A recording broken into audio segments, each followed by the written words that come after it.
And a good morning to you. Welcome inside the Bottom Line. Merry Christmas. It's Christmas in Cleveland.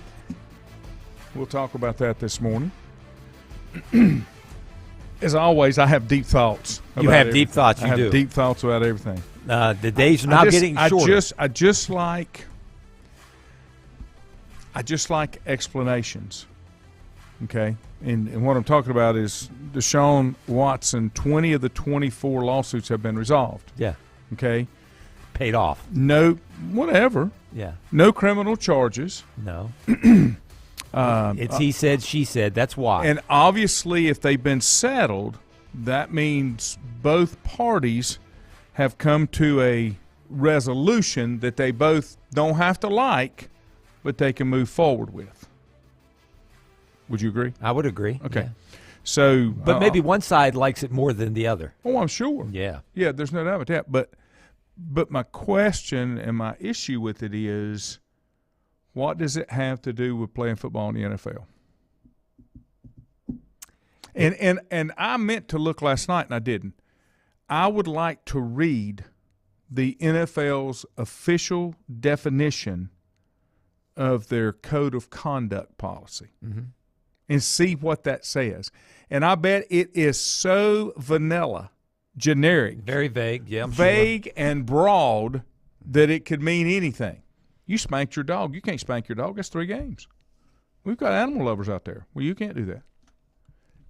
You bet $1,500 on you gambled $1,500 away on a season. Now you're going to be suspended for an entire season. Will it be with pay or without pay? No, I'm talking about the guy from the Raiders that got suspended, the wide receiver. Yes. Yeah. Oh, and with the going back to what I said, you're picking and choosing what you're doing. Yeah. And the gambling thing in every major sport should completely go away because every freaking one of them is in bed with the bookies. Yes. Yeah. Hey. When you get in bed with the bookies, you can't lay down with dogs and not get up with fleas. So somewhere they got to fix this. I don't know how they fix it, but they got to fix it. And as the case with the Cleveland quarterback, I don't expect him to take a snap this year. Maybe with pay. I'm okay. Be on the commissioner's suspended list, whatever you call that. Richie, good and morning. I would not be surprised it goes into next year. Milton, good morning. Milton said 98 today. Sorry, Milton. It's probably going to hit 100. First time since 2016, I believe, and it occurred on June the 26th. Oh, wow. In 2016. Pretty Saw close. that on the news this morning. Yeah. Stephen Lowe, good morning. I've got a company that I'm working with a program we're rolling out, the oil company, and this lady is based in Phoenix, and she called me about she forgets I'm East Coast. She called me about 6:30, so needless to say, she was behind. And I had to ask, so what's the temperature? She said, hang on. 108. But it's a dry heat. Yeah, it's dry. She said, if you can get through summer, she said the other 3 seasons in Phoenix are absolutely wonderful. Mm-hmm. Summer can be brutal. And I guess the people from Phoenix, they go to where not like Las Vegas, but you ain't going to Las Vegas. I've been there in July. Lake Tahoe, different places. Yeah, I've been there. You don't. Northern California. Milton said he's trying to be optimistic at 98. That it just hits 98. It'll be warm. It's going to be warm, very warm. Let's see. Where are we going here to start with? I saw this breaking news yesterday with the 20 of 24. There's 2 more pending, correct? Yes. But that's not official or anything like that. Gronk is out. Don't know if you heard that, retiring for a second time. I would think he's really out this time. Yeah. What does he have? What does he have to continue to play for? The only thing, and he's got body issues. Yeah, he does. He's taken a beating. He has at that position. He does. Mm-hmm. He's the kind of player that takes on the contact, and so yes, he will be coming across the middle is not fun. No, and he doesn't step out of bounds. Very rarely does he ever. He takes on the hit a lot of times. Mm-hmm. If you're Gronk, the only thing to play for, you wait on a phone call maybe in late November, early December. Pick up a few games. That's about it. Mm-hmm. Mm-hmm. Adam Schefter said he would not be surprised if Gronk could be coaxed out of retirement for a second time by Buccaneers quarterback Tom Brady. Now, is it official, or is it we know what the future holds?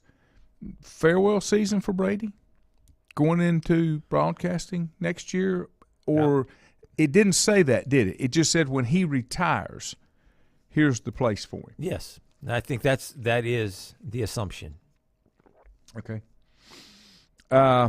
Again, Father Time is undefeated, so at some point you're going to see a decline in his skills. Mm-hmm. Mm-hmm.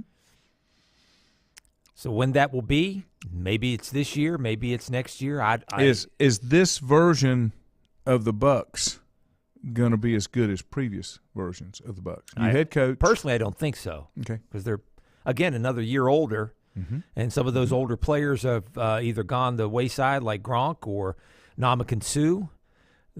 Some other guys on offense have gotten older, not as effective. And their offensive line's not nearly as strong as it had been. Mm-hmm. So it might be something that, depending on how they start out, you might never know. Yeah. Brian Danner, good morning. A lot of times, right? they start out, and when you hit the cliff, when all of a sudden it happens in a hurry. I mean, we saw that with Ben Roethlisberger. I don't think in professional athletics, and especially in the NFL, there's a gradual decrease. It's just all of a sudden one day gone. Yeah. It's not, the body's just like, hey, you keep going. I'll be here if you need me. And it's just kind of winds up. And if players listen to their bodies, they know. Mm-hmm. Luke Kuechly comes to mind, that kind of thing. I think it's important to know when to go. Yeah. Oh, yeah.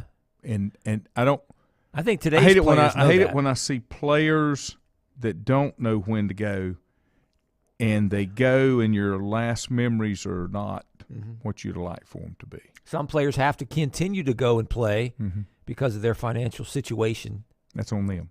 It's on them, but they want to continue to play. Some of them love the game that much, and they have to be kicked. They have to be pulled off the field, kicking and screaming. Brian, good morning. Milton said Gronk's back is a shambles. Yeah, I think so, and I don't know what he'll do. I really don't know what he'll do. Let me get you the next story that popped up last night, because I can't let it go. It's just who I am. And we will get to Watson today. Waiting on a text back from Bill Bender. See if Bill can join us today a little bit as well. Yep, Bill's in for 8:20. Okay. Letter details 2009 sexual assault allegations against Washington Commanders owner Dan Snyder. Not the organization, but Dan Snyder.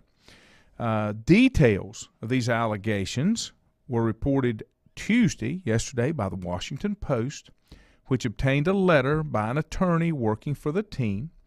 A woman accused Snyder of sexually harassing and assaulting her on a team plane in 2019. She was later paid $1.6 million by the team to settle. Okay. Woman's allegations and settlement were previously reported by the Post in December of 2020, but specific details of the allegations were not disclosed. The settlement had been previously revealed in legal filings related to more recent investigations of the team. The woman agreed not to sue the team or publicly disclose her allegations as part of the settlement. Snyder denied the woman's allegations, according to the attorney's letter, and team investigation accused her of making up the claims in an attempt to extort him. Now, I'm going to stop right there, and here's why I'm going to stop right there. Somebody explain why that is any different than Deshaun Watson. Well, there's 20. No. Whether it's 1 or 100, it's bad. Mm-hmm. Whether it's 1 or 100, it's bad. So, I don't want to get up on my pedestal here, but it's kind of like sin. There's not, that's a little one, and that's a big one. Sin's a sin. No gray area, black or white. Bad, good. Bad, good. Same result, settlement. Yep, pinned a check. He denied it. Deshaun Watson denied it. The woman and women pushed the allegations. Somebody just explain. And this is just one. You talk about there were 20. There's a laundry list of complaints against the Commanders for sexual harassment. And it all went away. Remember? This is just a couple years ago. This is just one that's been brought back up with some detail. Yeah, this is old news. Correct. But nothing was ever done about it. At some point. What do you mean something needs to be done? The league took no actions against Daniel Snyder. Yeah. It never happened in the league's eyes. It never happened in the league's eyes. Why is that different from Deshaun Watson? Why is that different from Adrian Peterson? Why is that different from any of these guys? The part that makes it different is owners don't have the same obligation to uphold that personal conduct policy. Bob Kraft don't have to uphold that. Jerry Jones doesn't have to uphold that. He's got a lawsuit, supposedly been paying a woman to keep quiet over a secret child. Yeah. Why? I'm okay with whatever they do with Deshaun Watson, okay? But I want it done to everybody.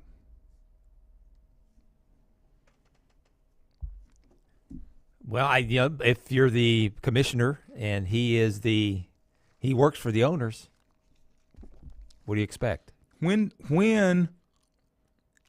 is enough and somebody takes a lawsuit, a discrimination lawsuit, because you could. For discriminating against? Players and not owners. You're letting owners walk away with the same conduct that you're penalizing players for. How would you penalize the owner? Force him to sell it? Absolutely. Is that not what they did to the guy at the Clippers? His was racial. Yeah. But they told him, you're out. You're done. Jerry Richardson, to my knowledge and everything that I read, never touched anybody. These were things that he said. Old school, dirty old man that he said. That we've heard about. He lost his franchise because the league was ready for him to move on. Maybe he was a stumbling block. Maybe there were too many people when the owners would get together would say, Jerry, he played in the league. He's a player. I think he's right about what he's doing. And they couldn't get that kind of control. Maybe, but we don't know what's going on behind the scenes. We don't know if the commissioner is trying to broker and find an owner to replace Daniel Snyder. We don't know if there's other penalties being lashed out against Jerry Jones. He's not going to be forced to ever sell the Dallas Cowboys. Does that make it right? Oh, I'm not saying it makes it right. Okay. I'm trying to understand. I'm just trying to understand how you justify the things that you do and not be consistent about it. Maybe in their eyes they think they are being consistent. Okay. But the only reason they think that in their eyes is because they wield complete power. Mm-hmm. Which is worse? Which is worse? You don't think the Commanders franchise right now is in deep doo-doo because of all this that's gone on for years? But nothing's going to happen. That's my point. See, I'm not convinced of that. Okay. I think something could happen because they're getting ready to maybe find a new stadium, to build a new stadium. Their season tickets are way down. Fans don't care nearly as much as they used to about the franchise. Maybe they'll find a new owner. Maybe Daniel Snyder knows some things that Roger Goodell's been doing. I'm not saying any allegations. I'm just using a hypothetical here. I don't know. I think part of this too is the fact there's nothing else going David on Lilly. out there. Thank you, David Lilly. David says, "Why are you looking for fairness in this broken world?" Mm-hmm. Boy, that kind of sums it up. It's just a shame, Dave. If you're gonna hold certain people accountable for their mistakes, you need to hold everybody accountable for their mistakes. I'm not saying that you don't make mistakes. Mm-hmm. People do. You just have to own it. Let me take a break. Bill Bender's next. He'll explain it all to us. Untangling your headphones, finding the right remote, saying goodbye to your favorite shirt that hasn't fit in 10 years. Why are simple things sometimes so complicated? Thankfully, with auto owners, insurance doesn't have to be one of them. Auto Owners works with independent agents who live in your community and answer when you call, so you can worry about more important things, like finding a new favorite shirt. That's simple human sense. Call Mooney Insurance in Maiden or East Lincoln Insurance in Denver or visit mooneyinsurance.com.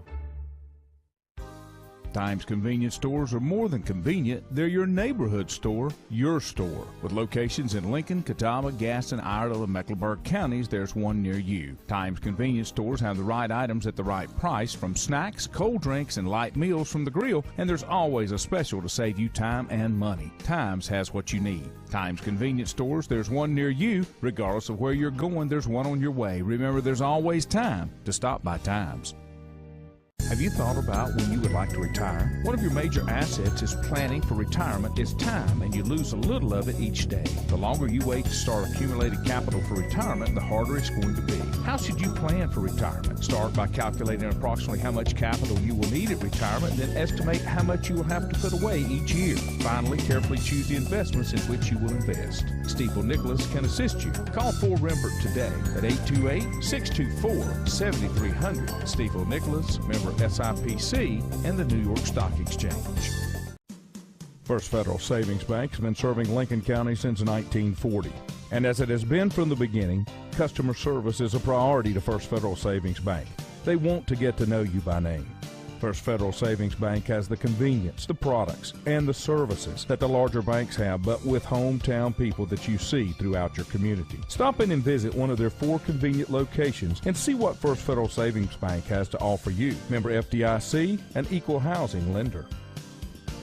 Whether it's a sit-down meal or a call-in for the drive-thru, Brookwood Cafe and Catering is the answer. A variety of meats, vegetables, and desserts cooked daily, or a hot sandwich from the grill, they have what you're looking for to satisfy your taste buds. If you need catering from 5 to 500, Brookwood has you covered as well. Stop by Brookwood Cafe and Catering at 202 Providence Mill Road in Maiden. Don't forget breakfast daily till 11 a.m. Open Tuesday 6 a.m. to 2 p.m., Wednesday through Saturday 6 a.m. till 8 p.m., and Sunday from 7 a.m. to 3 p.m. Call 828-428-8944 to place your order today.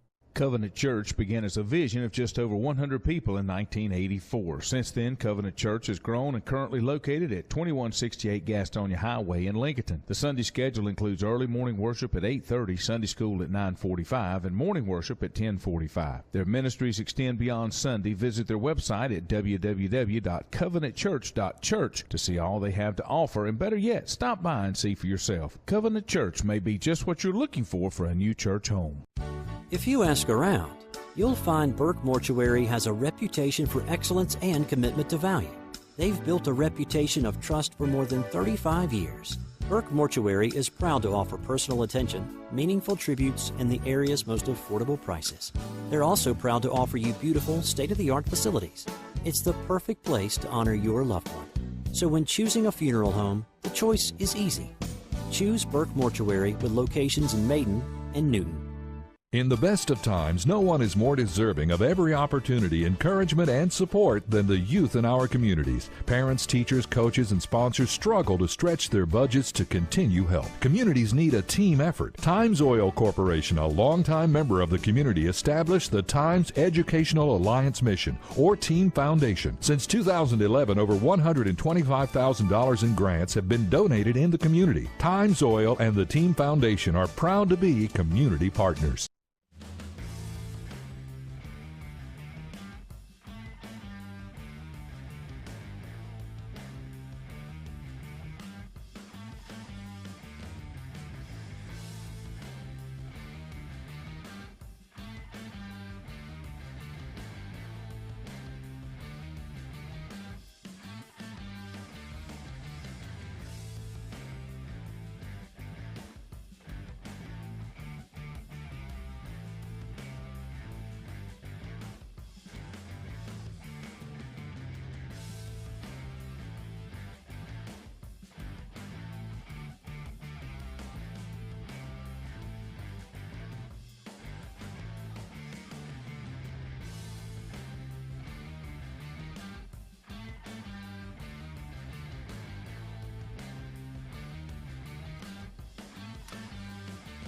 I really need to get that that pay-per-view thing going behind the scenes. Yeah, behind the scenes. Behind the scenes. I got some more questions for you once we get through this segment. Let me go to our line and bring our guest on. He comes on with us every Wednesday. Bill Bender, Sporting News. Bill, good morning.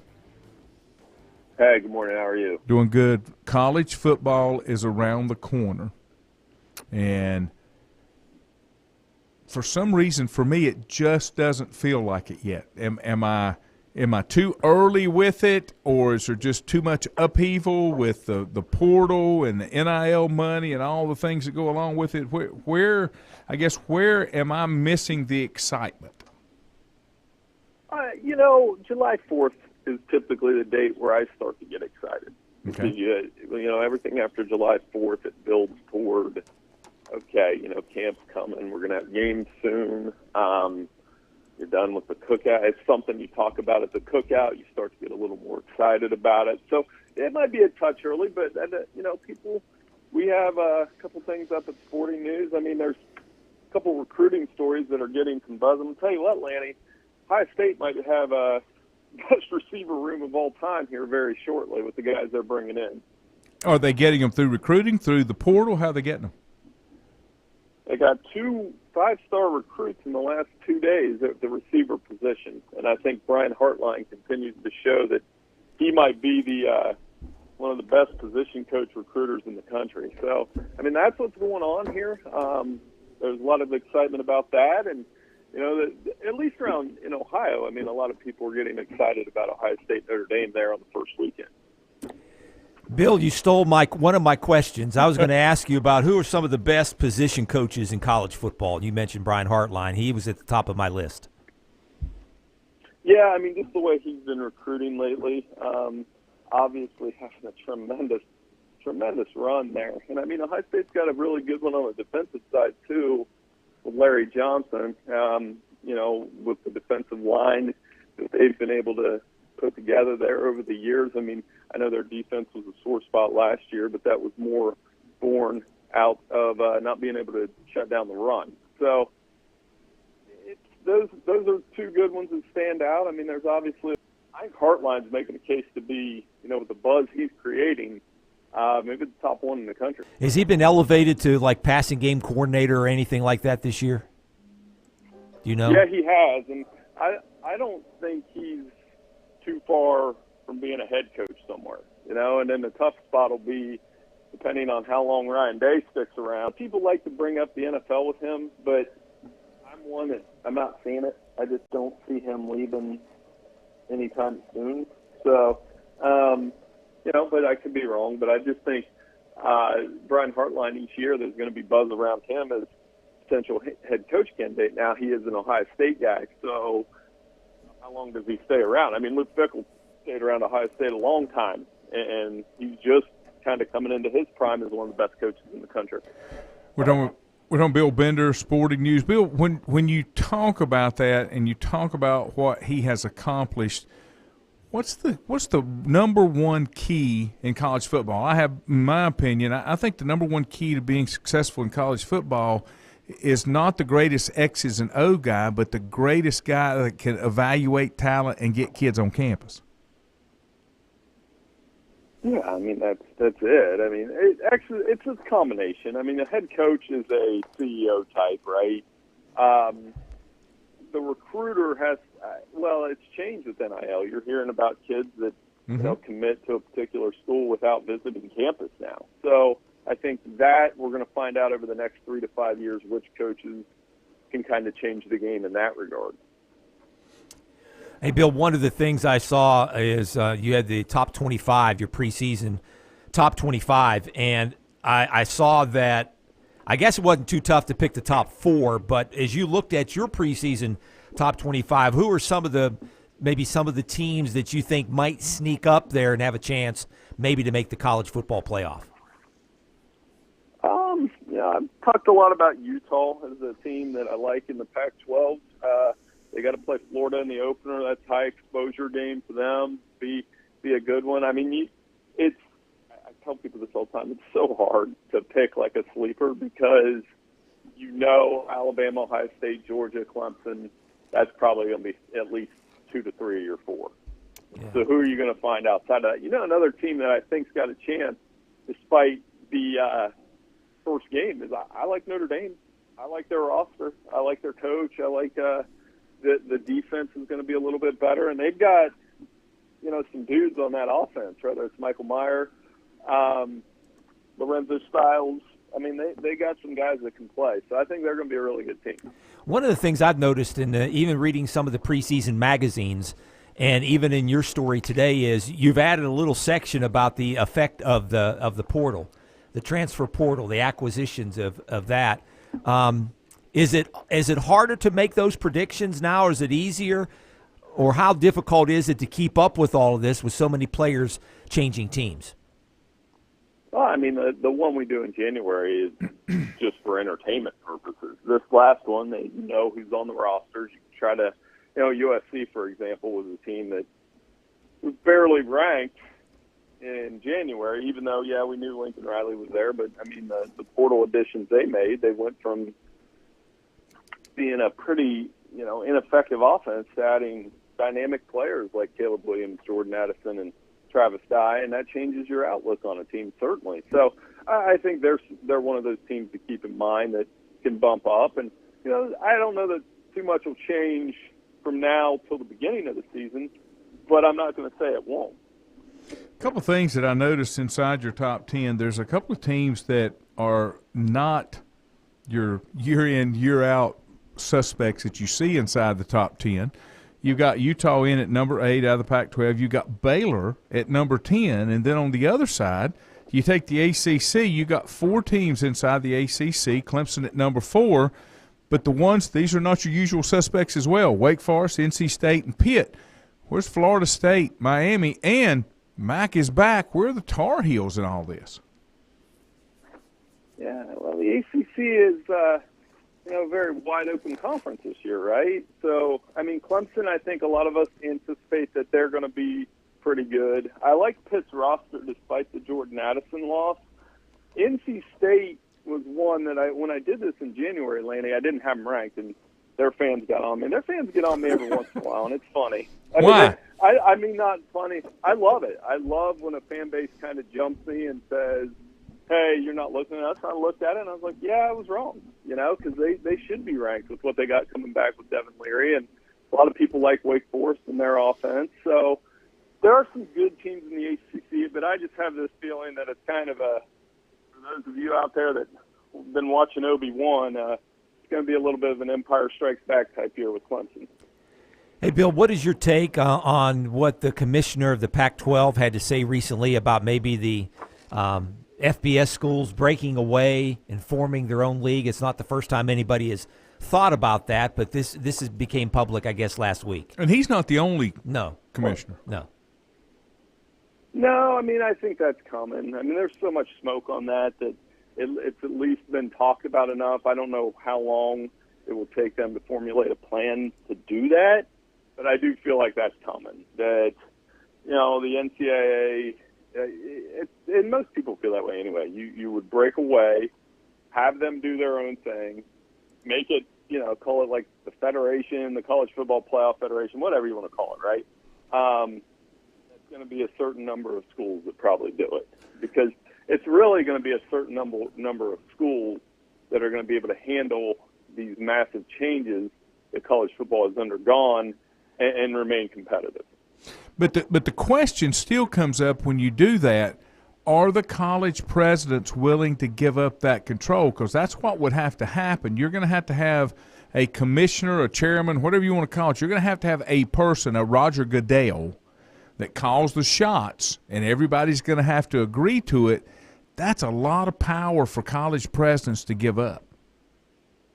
Well, I mean, they're going to have to if this is what they want. You have to have compromises. I mean, I go back to the COVID year when you couldn't get all 5 conferences on the same page. Mm-hmm. And whether it was over scheduling, there was no uniformity to it. So that's going to be the big hiccup, the hitch in this whole thing. You hear stories about the SEC going and doing their own thing. That wouldn't be beneficial for them. They might think so, but there would be a section of the country that would not. There is a section of the country, believe it or not, that does not care about the SEC, and I live in it. I mean, so do I. So do I. I could care less. Right. So, right. Like my buddies were not tuned in to Georgia, Alabama, and they are college football fanatics.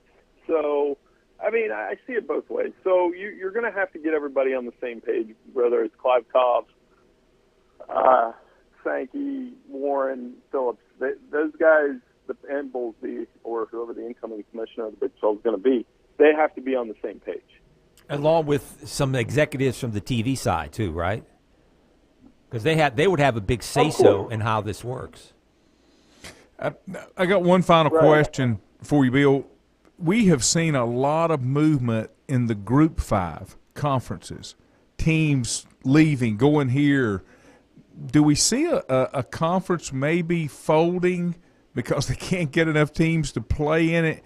And the one that comes to mind for me is Conference USA. It looks like it's the one that's been deserted the most, and I haven't even looked to see who's coming in to replace that. But Conference USA, when it first started, was supposed to be a bigger, better than the Sun Belt, but it looks like the Sun Belt has kind of surpassed that. What dictates and what causes these things? Is it purely money? Yeah, I mean, it does. It's money. It's a scramble for survival. It's I've seen that meme or GIF or whatever of you see the big fish eating the smaller fish eating the smaller fish, and that's what's happening. So like now the Conference USA has to go down to the FCS ranks, get a couple teams that way, and that's just the nature of the business. So I think it's just trying to survive. Bill Bender, Sporting News, as always, I appreciate your time, sir. Please try to stay cool. We're looking for a Hyundai down here today. It's going to be hot up here, too. So we'll talk to you guys soon. Thanks so much for having me on. Thanks, Bill. Appreciate it. That's Bill Bender, Sporting News. I could see in a few years, 4 or 5 years, that you have this, they break away into a super league, as he said, a federation, professional college football league, call it NFL too. Yeah, something like that.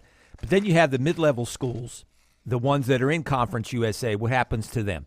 Well, they go down to the FCS level, and the FCS level grows bigger. And then the lower tier of the FCS level teams, the ones that have no shot of ever making a playoff or winning a conference championship, they go down to Division II, and that grows the Division II. And the ones that are at the bottom of Division II fall down to Division III. Because there are a lot of schools in Division II, FCS level, they're not meeting the scholarship levels that you need to meet to be competitive in all the sports. So I could see a more of a shift, a little bit like he's saying, is you have the 40 or 50 schools in this federation, and then everybody else falls down to maybe FCS or a new division, call it what you will. Doesn't it need to be that way so that everybody's got a fair chance to be successful based on what they bring to the party? Right now, we've got this one-size-fits-all. I don't play with you. I don't play with you. Okay, we're going to have a race. Bring your Hyundai and line it up against the Lamborghini and the Porsche and the Corvette, and you can come race. Come on. You got money? Yeah, I got money. I'll put my entry fee in. And we talked about this when COVID hit, and you saw this wholesale chopping of programs at schools because they had gotten too big. Yeah. And they didn't have the cojones to trim down. And when COVID hit, hey, we ain't got the money. We ain't got the revenues. We're going to have to trim some of this fat. They used it as an excuse. I think a lot of schools don't realistically look at where they're at, what they have in resources. I want to play with y'all, but I really can't. And I think with this happening, there needs to be more than 3 divisions, I guess is what it boils down to. Too many schools to just be in 3 divisions. You don't have that kind of what's the word I'm looking for? All those schools are not compatible with each other. No, they're not on the same level, like you said, and they're one just size. lumped in. I'd rather see it broken down smaller. And as I told you, do wait the bowl season or make that playoff slots. give the Group 5 a playoff. Those schools are used to it because most of them freaking came from FCS. But a lot of these schools, they rely on these non-conference games to pay off a lot of the bills. And one of the things I've seen and read about is if you go to and break away on your own league, those teams play each other, even in non-conference. So they're not going to have a money game against an FCS school, or an FCS school's not going to play up somebody. But that's the point that I'm making. Yeah. That's the point that I'm making is stop reaching. Yeah. Play where you compete, And I get the thing, Western's going to roll into Alabama and get rolled, but they're going to come home with a check, and they're going to get national exposure on TV. And they're going to get to play in front of 157,000. How's that work for them for the last 35 years? They got a good big check. That's it. How's it? But I'm not a proponent of saying that kid, that's their only opportunity to play in that kind of environment. I don't want to go play in that kind of environment. No. If I'm a kid, why don't I go down there and get worn out and embarrassed? Because that's what's going to happen. You're going to get embarrassed. It's been happening. It's been for years and years and years. Yeah. Again, it's going back to doing the same thing over and over again. Schools do that. Lincoln is exactly right. He said schools just wanted to cut non-revenue sports. Yep. That's what this gave them the excuse to do it. And you know what? Other schools at other levels are more equipped to have those non-revenue producing sports. The problem comes from in the big conferences, a lot of travel money when there's no money to go along with to support the sport. Yeah, and if you have smaller because the conferences are so huge. These smaller schools have more sports than some of these bigger schools because that drives their enrollment. Yeah. You got 50, 60, 70% of your enrollment that are athletes. David Keever has an answer to that. Andrew said, tell that to App State kids when they went to the big house. I got paperwork, Andrew, hanging on my wall from App State. That was a blind mule finding an acorn. Okay? There was not taking anything away from App. A lot of dysfunction. That program came unglued and came apart that year under Lloyd Carr, if I'm not mistaken. Whose grandson, by the way, is going to play quarterback for Notre Dame and not Michigan, I think. But the thing is, I know that was great, but I can tell you this, even the people at Michigan knew that probably shouldn't have happened, and Michigan ponied up even a larger check and other goodies when App State made the return trip, because I was on that one. That's when Brady Hoke was head coach, because I got to talk to his mama outside the coach's box. But Michigan was not going to have an overall record of 1-0 against App State. Yeah, they played them a couple of times. Just once. Yeah. It's 21. Yeah. It's 21. They were not going to be they were not going to have a losing record. App was in the middle of that 3 straight championship run, so I mean, it was a little bit unusual. But and it is fun to watch, Andrew. I agree. Yeah. I agree. But the only thing I'll say about that is Western going to sneak up on Alabama? Mercer didn't sneak up on Alabama last year. They went and got the check. At least from App's standpoint, at the next tier underneath, they were competing and winning national championships. Yeah. Mercer and Western, that ain't happening. Not anytime soon. Just Mercer closer than Western Carolina. Lincoln Pauly says Maryland going to Minnesota for girls softball is expensive. Yep. Or a track meet. Oh, anybody in West Virginia? Cross country. West Virginia goes to Texas. Yeah. Oh, I know. Big 12. No, I get it. All those sports. App got a boost from that one for sure. And that one game put them on the map, caused an explosion in enrollment and all the things that go with it. And that next week when LR played Appalachian up at App, the first time they'd played each other in I don't know how many years, LR took the check that App gave them and started their track program.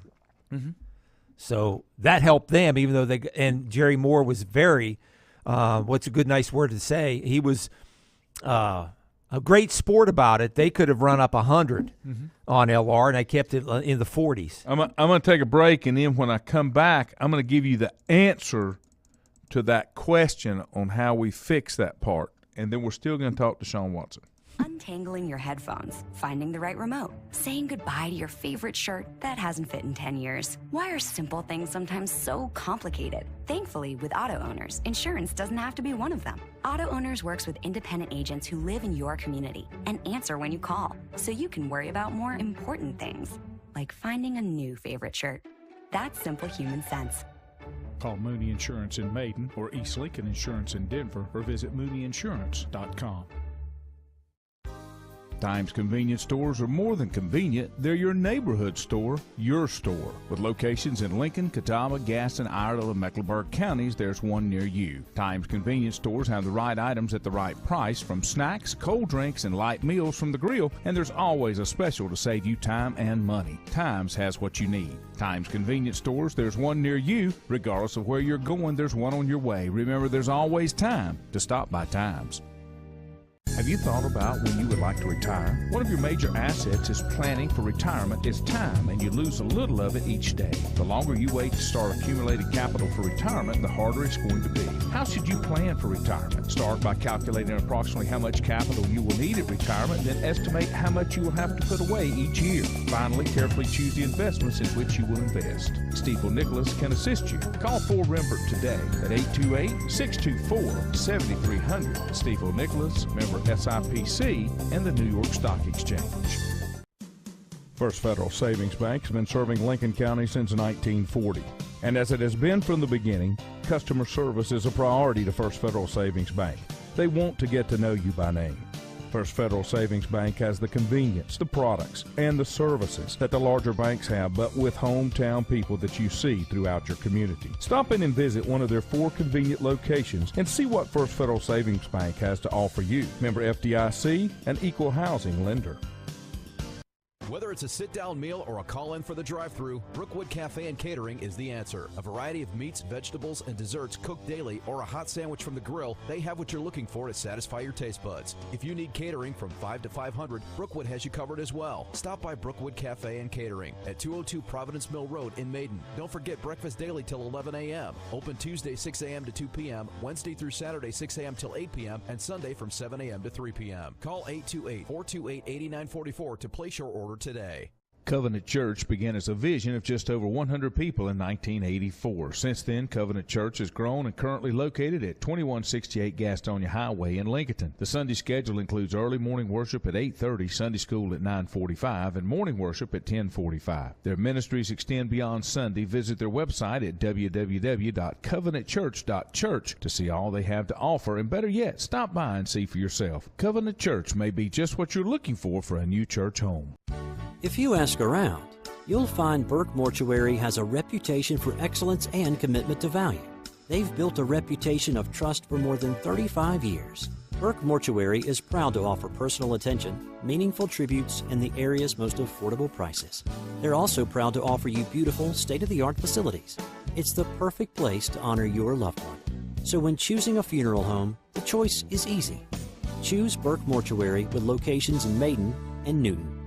In the best of times, no one is more deserving of every opportunity, encouragement, and support than the youth in our communities. Parents, teachers, coaches, and sponsors struggle to stretch their budgets to continue help. Communities need a team effort. Times Oil Corporation, a longtime member of the community, established the Times Educational Alliance Mission, or Team Foundation. Since 2011, over $125,000 in grants have been donated in the community. Times Oil and the Team Foundation are proud to be community partners.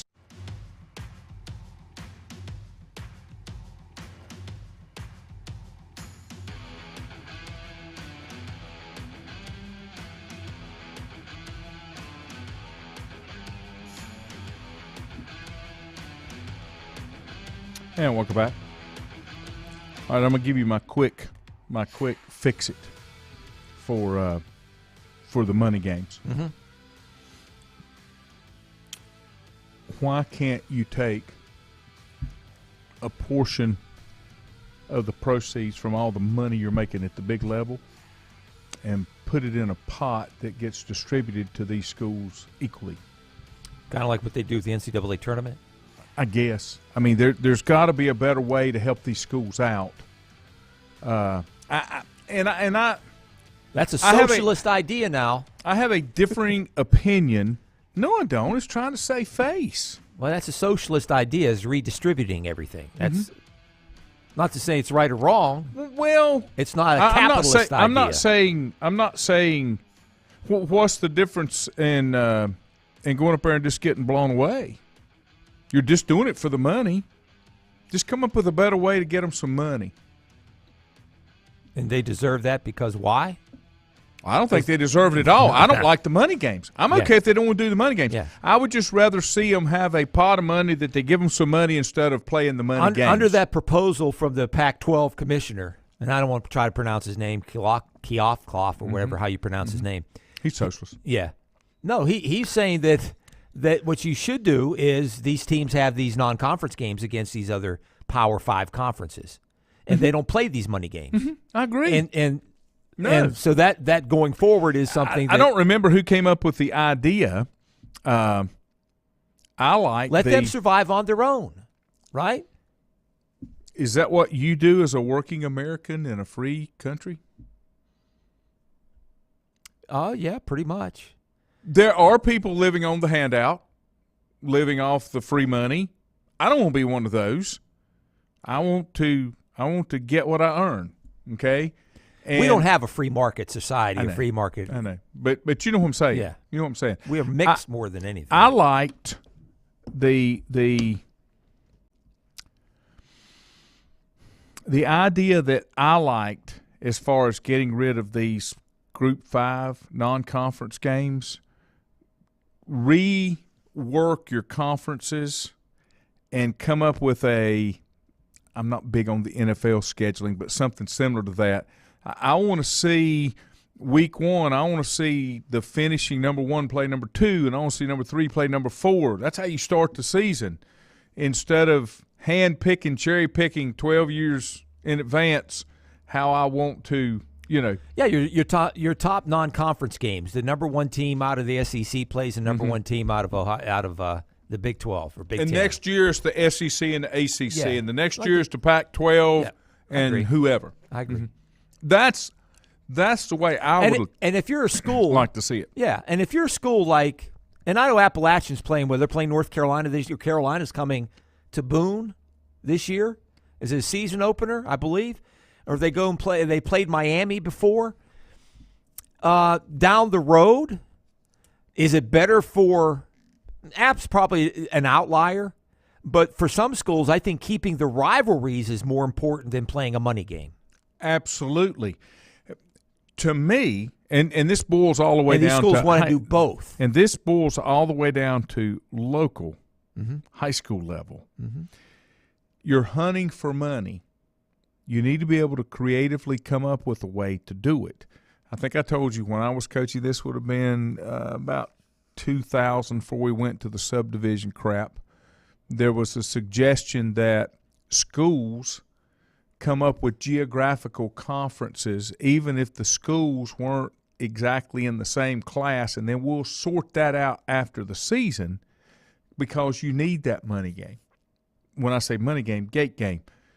Lincoln County, I'll say it. I'll tell any school board member out there they're not looking at it properly.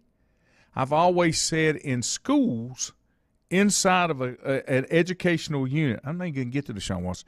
I'm up on my soapbox. Inside of a local educational association, you never need to have multiple size schools inside the district because you're wasting resources. You let this school get too big. Well, I got to build classrooms. And you got this school over here with empty rooms because it's not growing. We can't redraw the lines. Well, that's just for athletics. No, it's not. It's about resources. Yeah, it does help athletics, and it keeps all the money inside the county, but it's about resources. When you've got eastern end of Lincoln County exploding, West Lincoln's not catching up. Shift those lines. Move those kids. Keep the resources the same. Keep all the schools full. Again, that's socialist. Yeah, well, it is. No, it's not. You just said keep it the same. I'm just saying that's equity. Try to make it equal. Not from a competitive standpoint, but from an economic resource standpoint. And a lot of times, the economics of it helps out with the athletics. Travel. Yeah. $6 of gas for diesel. I don't think when I was in school, and maybe I just didn't know this, I don't think the schools had to pay for the gas to go in the bus, in the activity bus. Now, schools are charged. Mm-hmm. Why? Isn't that all in the same pocket? Did I miss something? Did I miss a memo?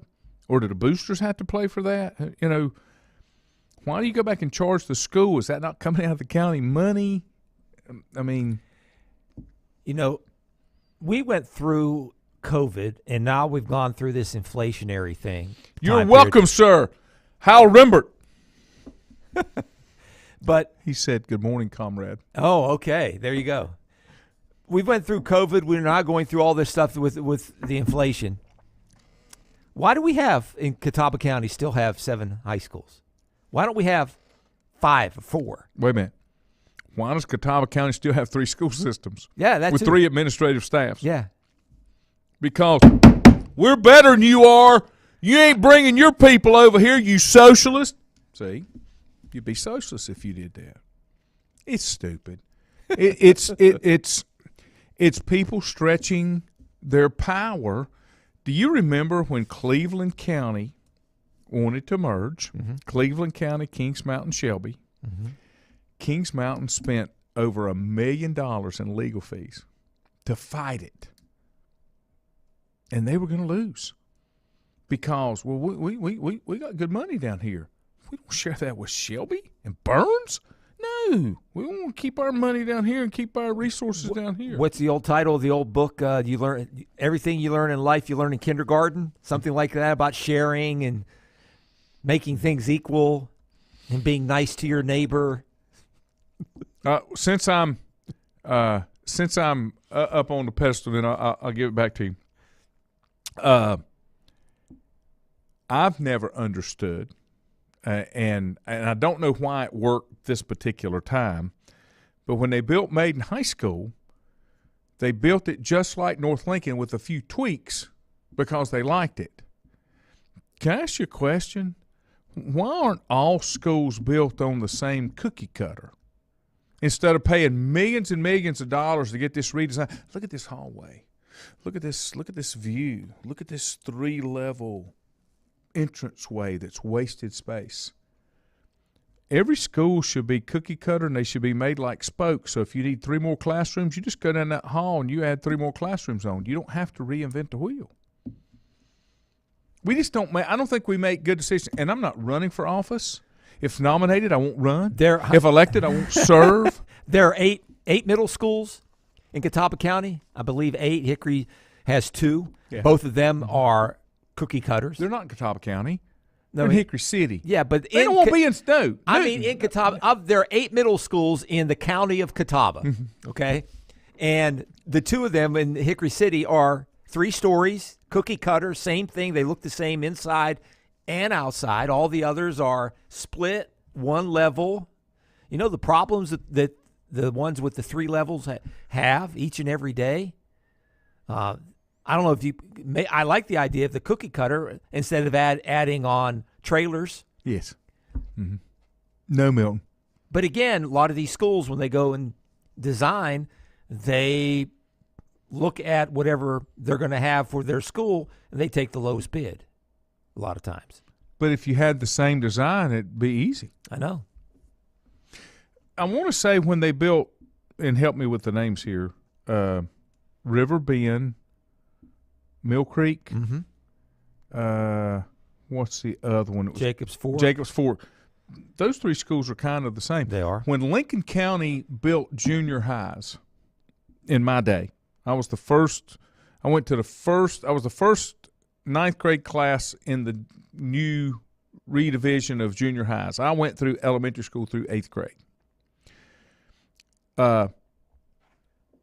East Lincoln and West Lincoln middle schools were cookie cutter. They were exact. The only difference was one was turned a little bit different to the front, but they were the same schools. It was went around the circle, library, media center, all that stuff was in the middle. And I promise I'm gonna quit. In Lincoln County, when Lincolnton and Lincoln County merged, part of that behind-the-scenes deal, from what I understand, I was not there, was that Lincolnton would get a new high school. They said that the old high school, they could not use it. It would not work. Too many repairs. So they built a new high school. Okay. Then what did they do? They made the old high school a middle school. Wow, we got to have a new middle school. It's just too busy, too many repairs. Okay.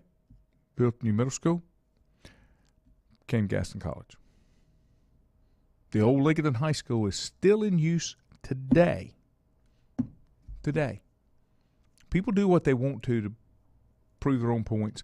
Four had a good point. Schools should stay in their own communities, and communities should have the most control of their schools. I agree with that to a point. Mm-hmm. Tell Four. Show Four what you got right there. Here, Four. There's one of these for you. I'll be glad to drop it off if you'd like. You just got one. It's got a lid and everything to it, just in case you want it. Steel curtain. Yeah, the steel curtain. What else you got on your sheet? On this day, that's the only thing I have. All right. On this day, Lou Gehrig hit 3 home runs in Game 1 of a doubleheader for the New York Yankees. In Game 2, Babe Ruth hit 3 home runs. Wow. So that was interesting. 1938, Joe Louis, the Brown bomber, boxer, knocked out Max Schmeling, German, 2 minutes to win the heavyweight championship of the world. And Max Schmeling had been, I believe, the champion. This is moments before the start of World War II. And, they built up how good the Germans were, and Joe Louis knocked him. What year was that? 1938. The year before they started World War II. Okay, but the Olympics with Jesse Owens was right around kind of the same 36. time. Okay, yes. It was 36. It was before that. Yeah. I couldn't remember if it was before or after. Okay. 1979, Pro Football Researchers Association, which became it's the forerunner of the Hall of Fame voting block, Pro Football Hall of Fame, formed on this day in Canton, Ohio. And in 1982, Pete Rose, Philadelphia Phillies, moved into second place all-time in career hits past Hank Aaron.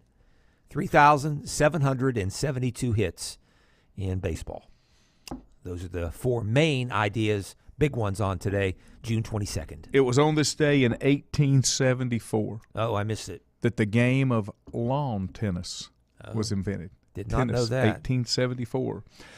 This is not special. I just like saying his name. Mel Ott of the Giants in 1929, homers off Leo Sweetland of the Phillies in a doubleheader. And you had Lou Gehrig. I go back to Mel Ott because that's one of those names that's in Field of Dreams. They talk about Mel Ott and some of those old baseballers. Let's see. You had Joe Louis. Hey, Izzard Charles beat Jersey Joe Walcott in 1949. Most Philly strikeouts in a game, 1959. The great Sandy Koufax, 16. Okay, all right. The great Sandy Koufax. Who I think they just announced the other day. I think, in my opinion, he's the second greatest living baseball player behind Willie Mays, I think, in my opinion. But they announced that they're going to build a statue for Sandy Koufax. Already have. It's already been unveiled. Okay, that's what it was. It was unveiled last week. It was unveiled recently, yeah. 1961, the great Ernie Banks ended a 717 consecutive game playing streak. Yeah, that was a record back then. Undoubtedly, he never had a tweaked hammy or anything like that, because that's always one of those things. 1981, do you remember this? You can't be serious! John McEnroe. John McEnroe, the ultimate rant in the first round win at Wimbledon in 1980. Can you believe it's been that long? 41 years. You had Charlie Hustle. Tom Seaver retired on this day in 1987 after his third try with the Mets. Here, I learned this yesterday. I know why it just popped into my head. What does LIV stand for on the golf tour? Mm-mm. Do you know? Mm-mm. It's No idea. Roman numerals. 54. Okay. 54 holes. That's how many they play. Really? That's where they got the name from. Well, there's two things that kids aren't taught anymore: Roman numerals and cursive writing. Those two things. 1990, the legend Bobby Cox was named manager of the Atlanta Braves. He replaced Russ Nixon in 1990. And what a great move that was. Yeah. Should the Braves have won more than they did? They won a lot. You mean more World Series? Mm-hmm. They're my Mike Tomlin. Bobby Cox is my Mike Tomlin of baseball. I mean, they won 14 straight division championships, made the playoffs. It's tough, man. Yeah. Mm-hmm. Probably could have. 1994, Ken Griffey Jr. breaks Babe Ruth's record for the most home runs by the end of June with 31. So that's before the All-Star break, right? Yeah. It's 31 home runs in a half a season, basically. Let's see. I guess that's about it. No birthdays. See if I have any notable passings for this day. Nope. Birthdays. See if we got a couple.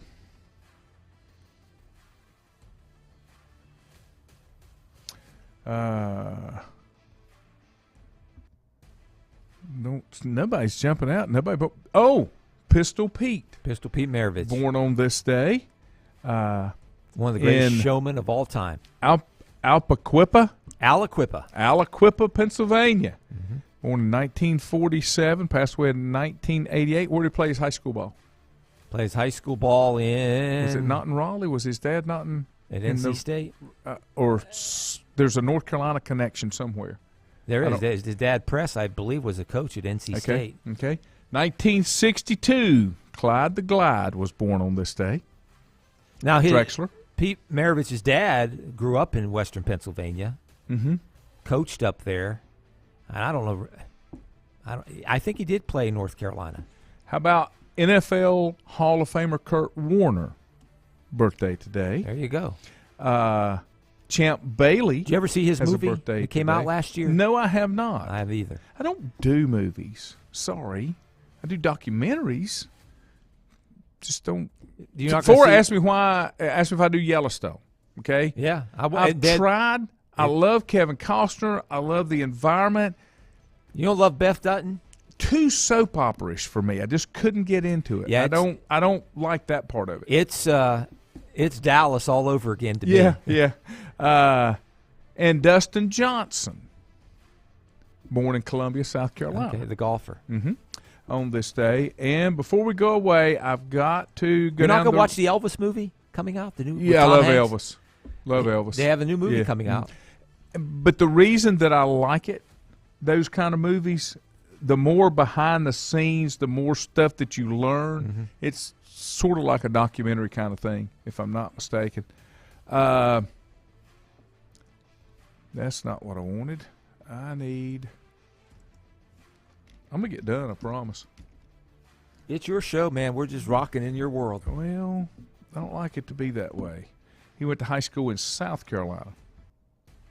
Really? Yes.